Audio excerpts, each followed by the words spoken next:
Welcome to Ngoping 360. It's a cable glass car. So ayan, binigyan tayo ng pagkakataon na ma-experience at ma-feel yung ganito. Mga padaba, I have a fear on height and I want to conquer my fear. Sabi nga nila, kung hindi mo susubukan, hindi mo malalaman na kaya mo pala.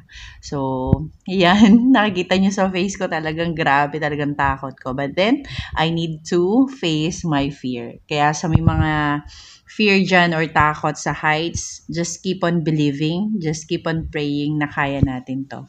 And for all of this, I'm so much grateful kasi nagawa ko yung bagay na to. So, yan. Basta, yun na yun. Sa mga bagay na ganito, kailangan lang natin manindigan na kaya natin ito. Parang hamon lang yan ng buhay.